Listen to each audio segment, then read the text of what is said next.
That is where I was. Natural justice, inalienable part of or parcel of process of adjudication.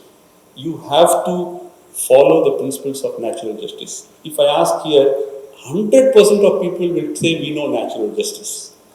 We know natural justice. But natural justice, do you feel natural justice? Do you live natural justice?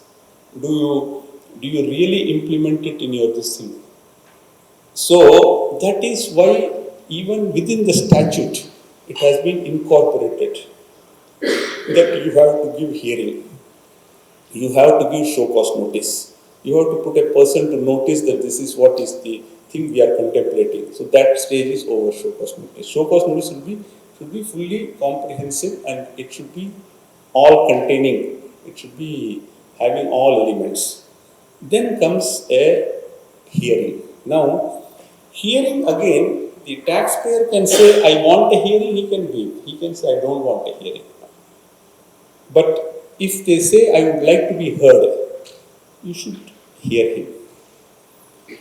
Part of natural justice.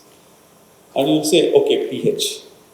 I have personally seen officers watching TV when the consultant or the advocate or the party in person is deposing before him. Otherwise, there is one more thing they do. Call the steno. Please write whatever he is telling, and he will be doing some other files or whatever it is. That is not hearing. Not at all hearing. That man has come all the way. You don't know how much they look up to us. When you talk to people outside, only we know that what an assistant commissioner means, what a joint commissioner, additional commissioner or commissioner means to a layman public, to a taxpayer. We are all gods, For them, they are all, shrouded in mystery. PH andurthe. We have to go for a PH. For you, PH is nothing. Because day in and day out, you are doing 10 PH, 20 PH, 30 PH. But for a person who is facing it, it's very, very, very different. He prepares, he is very nervous, he comes in. At that time, if you don't hear, it is not, you may not hear because for you it is 1 out of 1,000. But suppose I have a case in the court, my own case, or you have a case, and if the judge behaves like that, how will we feel? How will we like it? You put yourself into the other person's place and feel it. If you do that, then this adjudication it stands demystified completely. I am not for a moment saying that they are all, good people, they are not tax evaders, they are not. No, they may be anything. But it is incumbent on us, it is our job to explain to them and to tell them that you are this. Show him the mirror properly and tell him that this is why this action is being taken against you. Nothing personal, nothing one-to-one. And whatever opportunity has to be given to you has been given. So this is the cornerstone of natural justice. It's very natural, natural justice.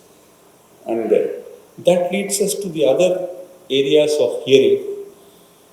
Should we give cross-examination or not? See, now tax consultants, tax advocates, all sorts of specialists have got into the field. And when demands keep becoming bigger and bigger, naturally they will try to defend themselves in different ways possible. They will employ all possible tricks of the trade to defeat the purpose, defeat the show cause notice or whatever it is, or create lacunas or create punch holes in our whole proceedings in such a way that if not at this stage, at a later stage, they will try to win. So this is this thing. It is fair now that the proceedings have started. They have a right to defend. Now, do we allow their right to defense? This is another question. See, in quasi-judicial activity or quasi-judicial proceedings, we don't very strictly adhere by the process or procedure or evidence the way a court is required to adhere. But we cannot give a go-by to very substantial things and say that no, it's over. No, I have heard you. I have made a record of the PH, and you please. Many of us don't give the record of PH to them immediately. When we have once the show cause notice given, after that there is no hiding with them anything. Till that time, in offence cases, yes, you have got some reason because you may have to correlate evidences. You cannot disclose one person's statement to the other and things like that. It is quite all right. But not after you give show cause notice. After you give a show cause notice, if all the cards are on the table. Now, when all the cards are on the table, you cannot say that this is not done and that is. You have to disclose. Now, he wants to cross-examine. Should a adjudicating authority allow cross-examination or not? Any views on this? Many of you might be adjudicating. Has any request ever come for cross-examination? See, there are two views about it. The one view is cross-examination is not a right. Is not a right. It can be given, it need not be given. But it is not an unfettered right of the adjudicating officer or the adjudicating authority that he will decide that I will not give cross-examination because I don't feel I should give. No. Neither I will give you in any case. If the request for cross-examination is driven by a motive to delay proceedings, to confuse proceedings, to create some kind of situation by which he can go on a writ petition to High Court and get the proceedings stayed, or any such thing, you have a right to deny cross-examination. But it should be very clearly explained as to why. If there is an overwhelming evidence which will make cross-examination futile, then there is no need to give cross-examination. But you have to record it. You have to explain that this is why I did not give cross-examination. You cannot say I did not give cross-examination because it's not his right. It is his right, but it is not his right if you can explain as to why it is not his right. So there is no question of your being totally, dictatorial in anything. There is absolutely no dimension of unilateralism or dictatorial attitude in adjudication. You have to justify everything, whatever you want to say. So, reply to show cause notice. Suppose he waives his reply and he says that you please, you will write in the end that if you don't submit a reply in 15 days time, although you would have taken 6 years to give the show cause notice, in 15 days time, then the case will be adjudicated based on records available with us. This is what you write. But you forget the second part of the sentence. With records available, you will not write. How many people who have not received a reply have dropped a case?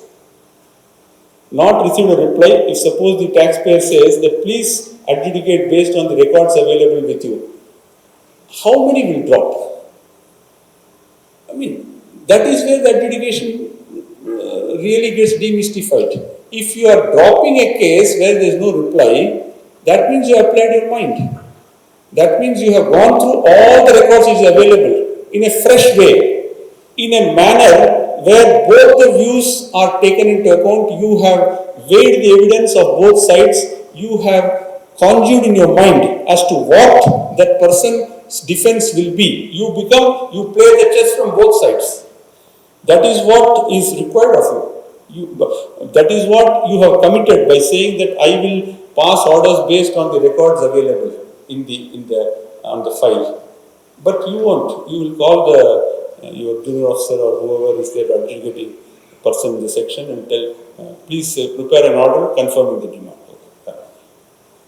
Just because he didn't reply. His right to reply he has waived. You have not been given any kind of waiver from doing your duty. Your duty is to pass an adjudication order whether that man replies or he doesn't reply. But that is not how it is looked. He has not replied, he is not bothered. He is not bothered, but you have to be bothered. You cannot collect even one naya paisa without the sanction of law. You cannot impose a penalty where there is no offence. But you will do whatever you want. And then no problem, let it be seen in the court. Not correct. So, reply to show cause notice, personal hearing. Personal hearing is personal hearing. You have to hear, not he dictating to your steno. You have to dictate to your steno after hearing him or while hearing him. After that, give him a copy of the record of the proceedings so that he will think whether he has given all the details or he has to give some more, or he will write back to you say that I will submit these things within 3 days or 2 days or whatever it is. The levels of transparency and the levels of purity of the whole thing should be of highest order. He should at all times feel that he was not ignored. At all times you must make him feel that whatever is happening to him is not out of force of law.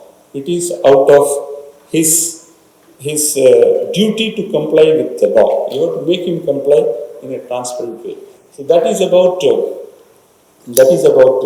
the hearing part. Now, once the hearing is over, the process continues. What do? You are supposed to read. You are supposed to understand all the factors which are there.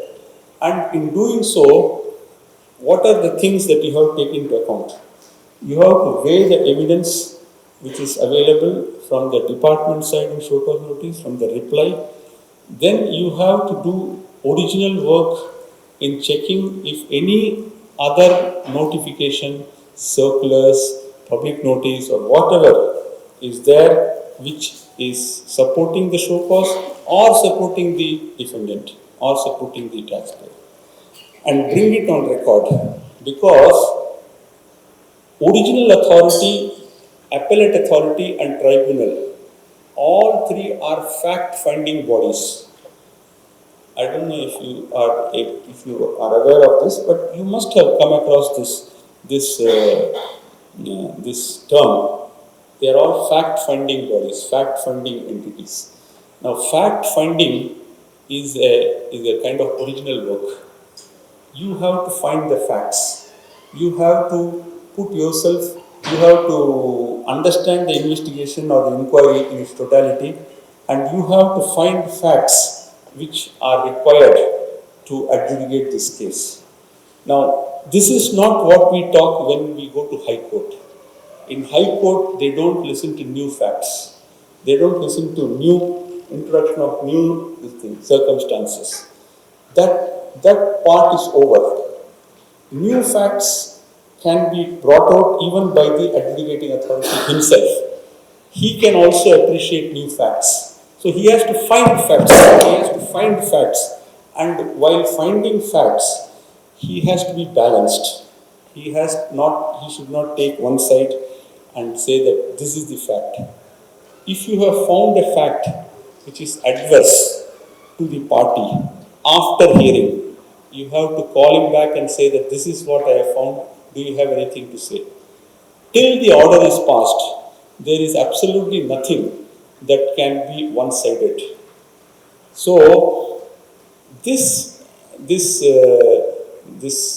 power of yours, being a fact-finding authority, is very important. That is why, as far as possible, whenever a hearing happens, it is better that the notice is given to the department officer also who has investigated the case, or who has made the show cause notice, for the group DC or the group appraiser, whoever is aware of all the facts of this case should also be requested to be present, because it is only he who can actually explain as to why this case started, why this whole thing originated. And if that is done, then there is no problem at all. If that factor is taken into account, that we have to disclose everything.